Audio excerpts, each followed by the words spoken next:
Hey Stella, what's the most important part of any adventure game? A backpack. Nope. Try again. A hunting knife. Nope. Last chance. Oh, quests. That's right, Stella. Hello everyone. Welcome to this devlog for Project Stella. If you're new to the channel, Project Stella is a game I'm developing inspired by Jak and Daxter and The Legend of Zelda. And if you follow me on Twitter, you already know the third inspiration, God of War. Big announcement today, I created a Patreon. There's a link in the description, but stick around to the end if you want more information. You can also follow me on Twitter or join my Discord if you want to see more updates. Special thanks to Sakura1138 for lending me her voice to the intro of this video. Hi there. You ready for more training? Cool, let's go.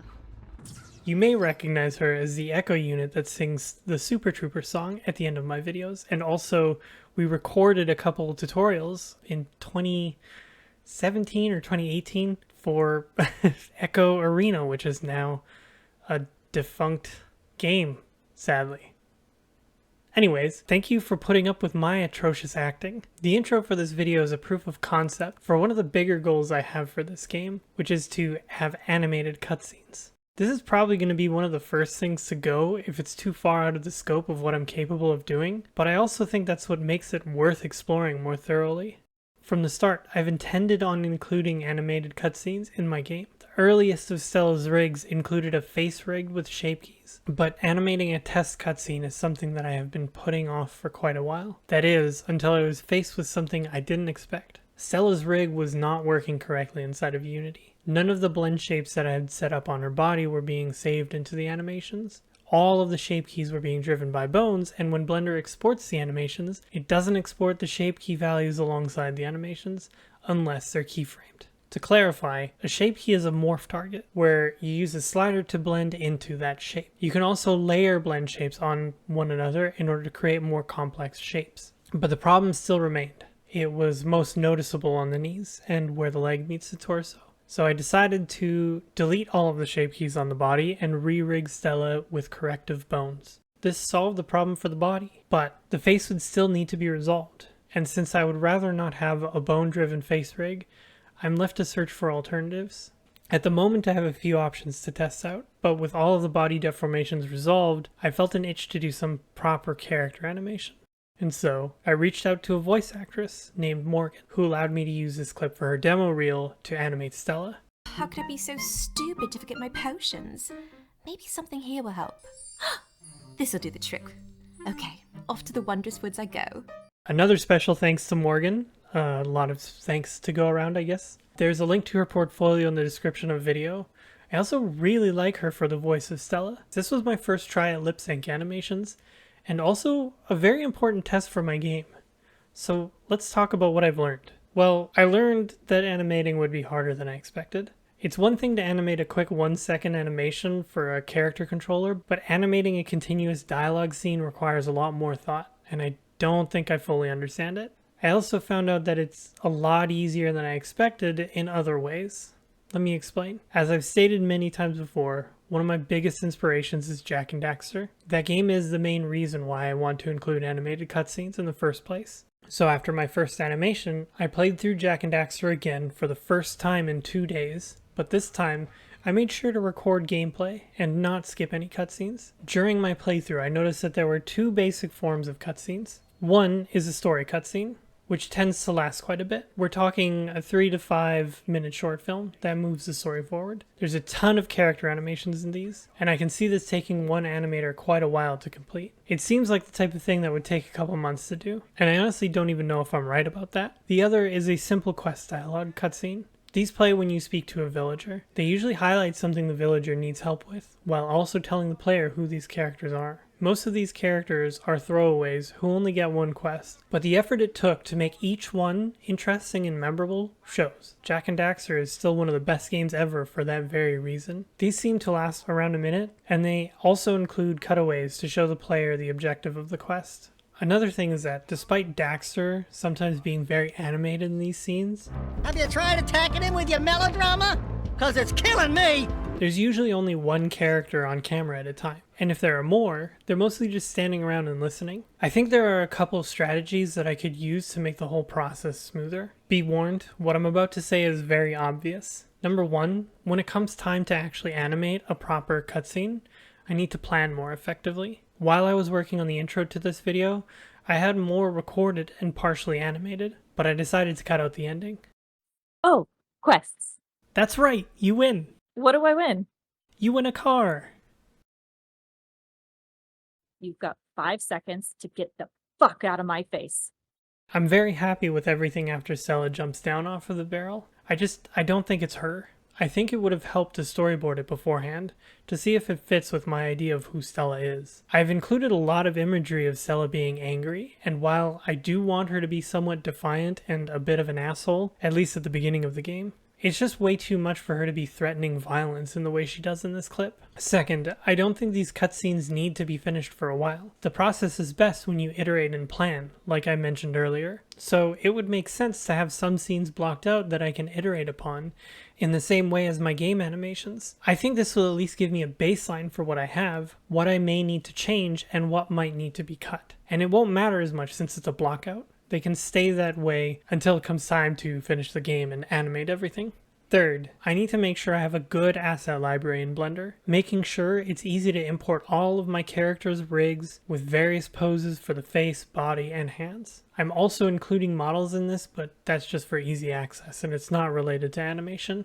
And finally, if this is something I do intend on moving forward with, I'll probably need to hire some help down the road. What I have in mind will probably be way too much for one person to do, and that means I may have to cut it if it gets in the way of the rest of the game. But for now, as I mentioned, I'll be testing more, challenging myself, and investigating what can and can't be done.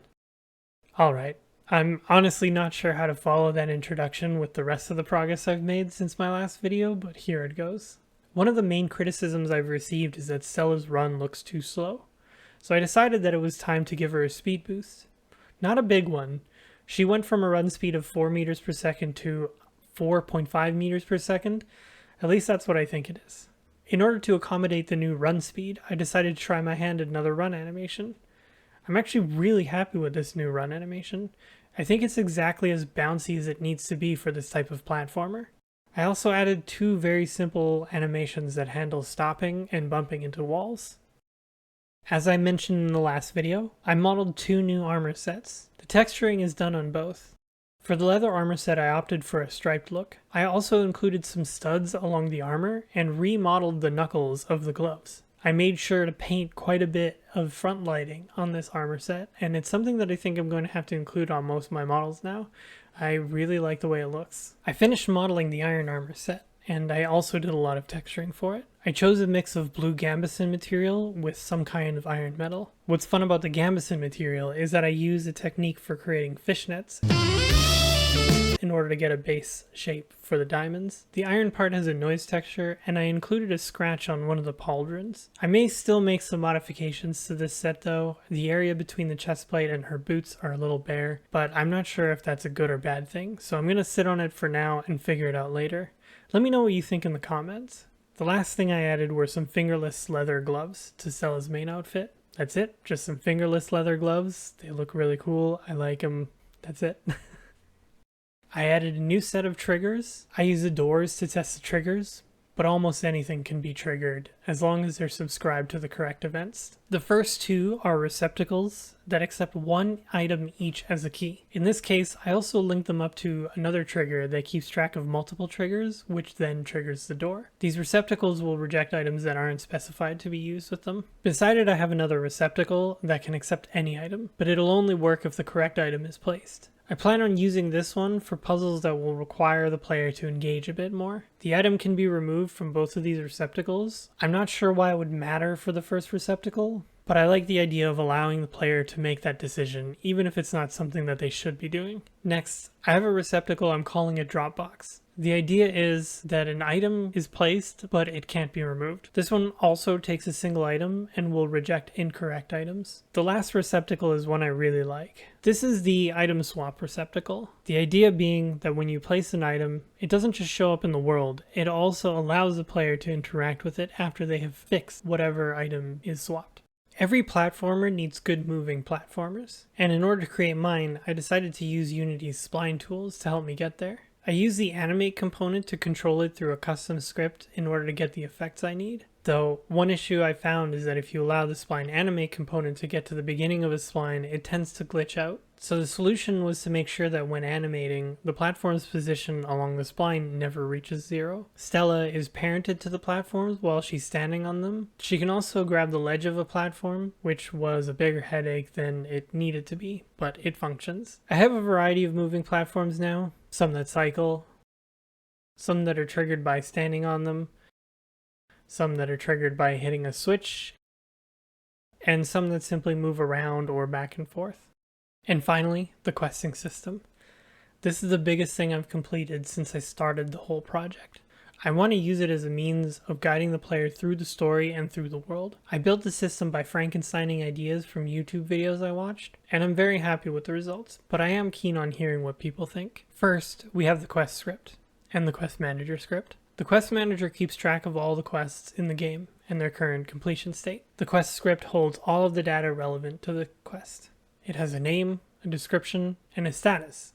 The status can be set to unavailable, available, in progress, or completed. The quest also has 2 events, one that fires off when the quest is accepted, and another when the quest is completed. The quest has a list of multiple scripts that govern the requirements, which also fire off events that tell the scripts to check if all the requirements have been met. There's a list of stages, which hold information relevant to anything a quest stage might have. A stage can hold a list of objectives, which behave similar to requirements, and they have another event that fires off once the stage is completed. The way I see it, handling the quest system this way allows for a lot of flexibility. There are events all over the system that can be used to trigger anything I would need them to. I can tie quests to dialogue, options, colliders, collecting new items, or even just chain quests together. Anyways, I'm curious to hear what people think. I know there are going to be a lot of people who would recommend I use scriptable objects. I don't have a problem with doing so. However, this was the easiest system I could think of that would allow me to use in-scene data in quests. Before I go, let's talk a bit about Patreon. At the moment, I'm not entirely sure what I should do with my Patreon, but I do have some ideas. First of all, I should say up front that for now, my Patreon will be a tip jar in which you can support me and my game. However, I do have some ideas for what I could do, and I'd love to hear your input. The first idea is to include deep dive videos for my game. Patrons could make suggestions for what they would like to hear about, and I could go over the idea in greater detail than I do in these videos. However, I do go over a lot of stuff in great detail here, so that might be a little bit difficult, but I'm sure I could figure something out. The other idea is to make tutorials, going over things like character sculpting, modeling, painting, rigging, and animation, possibly even some tutorials inside of Unity. I would, however, like to keep my tutorials open enough that the ideas could be used in other software. Like I said, I would just really like to hear what people think. Anyways, there's a link to my Patreon in the description. If you want to see more updates, you can follow me on Twitter or Instagram. You can also join my Discord to see updates, or you can just hang out and chat with me and other artists and game devs. There are links to those in the description as well. Be sure to like the video, leave a comment if you have anything you want to say or ask, and subscribe to be notified for more videos. Thank you for watching. Bye. Super trooper, super trooper, super trooper, and he sells soup.